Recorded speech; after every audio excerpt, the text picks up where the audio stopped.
All right, so this is what I carry with me on a daily basis. I'll start with the bits.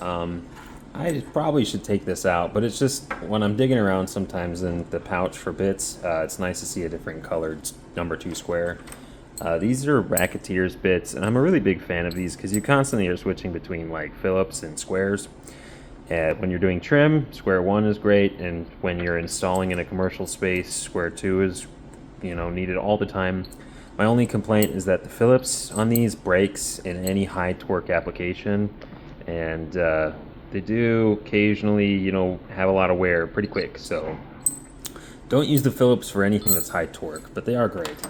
This is for beam clamps. It's pretty awesome. This side is a 3/8 square, so if you have a beam clamp, you can run up that real quick. You can put an extension on this to reach on high places that you can't reach. And then the other side is a 9/16, so you can tighten the nut that's on the beam clamp afterwards.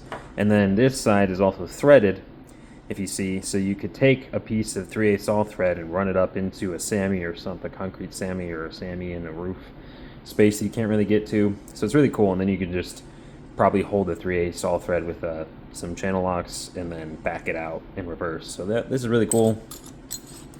And then I have my 9/16 hollow nut driver. This is really cool. I think it originally had a magnet, but it falls out, but it's still really great.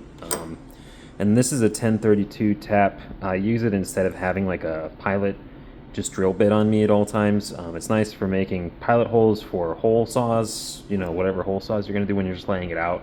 It's really nice to have, and it's nice to just have a locking extension that's just this on you at all times. There's so many random situations like, oh, it needs to be a little longer, and those long flip bits, also this size, like this slenderness, lets you get into a box really easy. So I love that these are so slender. And then just whatever for a marker. And I'm a really big fan of wider pencils. So I've been using these. They're really great. They don't snap. Here's my reamer. I'll switch between a square and a Phillips on this all the time. I switch between a square and a Phillips with the back of this because this thing is really cool. It's a 14-in-1, but then they had the flip socket bit that goes all the way up to 3/4, which is really nice because this can this can cover you if you're like, oh, I don't know what I'm gonna do today, and then you have a 3/4 inch nut on a light pole that you're doing, or you have to run up what are those called?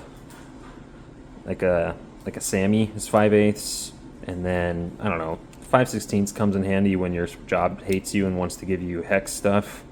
But it's really nice, and I put that up here in my pouch. Got to make sure you put it up here because if this hits the ground ever, this will snap. That's happened before, so you got to put it up top.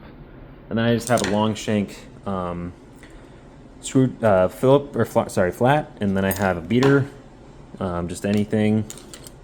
I have the small Klein needle nose. I just love the size of these for any needle nose application. These are just really great.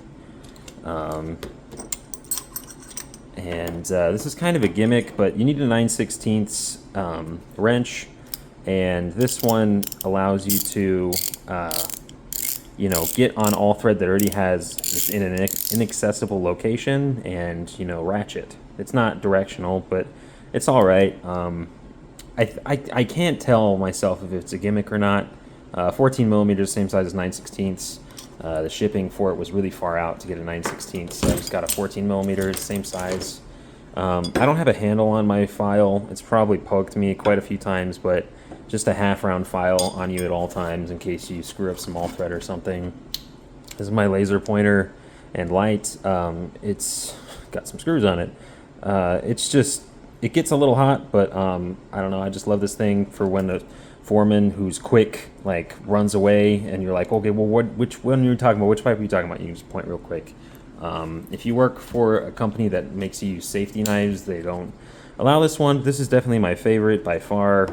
It's just great. I just have zero complaints with. Actually, I have one complaint. This sometimes digs into you, but it's just awesome. It's slender. It's quick. It's got a 1/4 inch nut driver, a flat, and a Phillips all in one, and it's just very nice. I'm a guy who likes a magnetic tape. This said 25.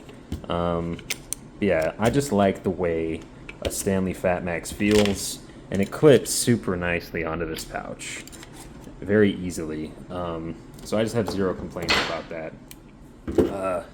These are my strippers. I bought these on eBay. I don't think that they make this one anymore. They have the Romex one, but I just love the fact that this has a crimper in case you need a crimper. You've got all the way up to 8 gauge that you can strip solid, and the strippers are pretty good for solid and stranded. The cutters absolutely suck. There's a gap at the bottom. I don't know if it can be seen, but that little gap at the very bottom makes it so that if you throw a conductor and they're way in the back, that it'll like half cut that one, and it's just super annoying. But I do love them regardless because of how beefy the head is, and it just allows you to just turn wires really well. So this pouch doesn't come with a tape like attachment, but I threw it on there, and I have a magnetizer because if your screws, this will make your magnetize your stuff for a day, and then it'll unmagnetize depending on the metal. But just having a magnetizer is great.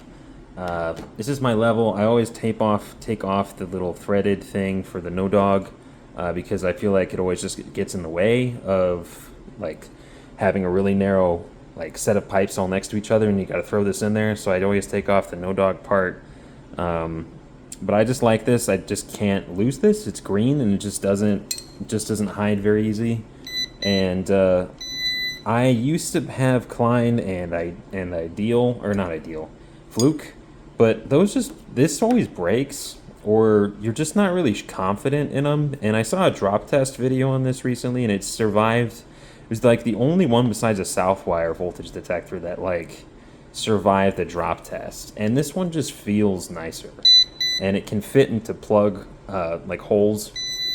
And one thing that I like about it is like sometimes you'll be within like 6 conductors and it'll like go off like out here, but this one like only goes off like right next to it, and I'm a fan of that if you're troubleshooting, because like this thing is like pretty stupid, and if you don't get a good one, like it's extra dumb. So I'm a big fan of that. So that's my left side. This is my dominant. So this hooks onto my normal tool belt. I just throw my impact on there with a small battery, and then I have my lineman and my channel locks on me, because you're always going to need these. So that's my setup. Let me know if you want any more info about this stuff.